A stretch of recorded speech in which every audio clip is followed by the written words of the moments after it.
Let's go on to treatment notebook. As I was just mentioning, you'll be reflecting on the tasks that you've accomplished, and you're going to want to clarify those thoughts and think about the nature of your progress. What went well? What could have gone better? What were the kind of negative recurring patterns of thought that held you back or derailed you emotionally while you were going about your day, trying to accomplish things?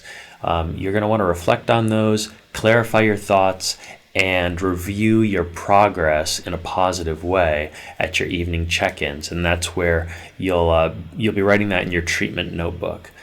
Keep your treatment notebook in the same place always, a place that's visible and next to a pen. I do recommend just using pen and paper for this because you don't want to be waking up and using your phone for this right when you're trying to go to bed or in the middle of the night when you can't sleep. You don't want to always be going to your phone, especially because it's a light source. And in the bedroom, for better sleep habits, that's something that we want to diminish as much as possible. There are 3 types of check-ins that can go in a notebook. What we've just talked about is the daily check-in, which I'm going to call the evening check-in, where you clarify your thoughts and evaluate your progress in a positive way. But let's start at the bottom with annual check-ins. At your annual check-ins, you can put this in the front of your notebook, by the way. You're going to be really evaluating your values as a whole, reassessing those, making sure they resonate with you. Your future vision statement will be updated given what you've experienced in the last year. Your life goals can be evaluated, and also any positive mantras that have really resonated with you.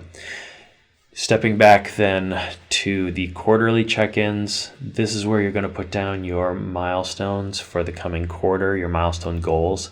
Any kind of lists that you need to update, be that grocery lists, auto maintenance lists, public transportation lists, anything that doesn't change very often. You're going to want maybe the second page of your notebook to be about your quarterly check-in, and then everything else in your notebook, every other page, is going to be dedicated to those evening check-ins.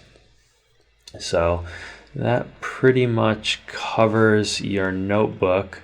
Other things that you could put in there are notes about dreams, recurring dreams that you're having, and also I find this to be a great place to put down therapy notes that I want to reflect on later. So that's your treatment notebook. Keep it in the same place near a pen so it's always handy.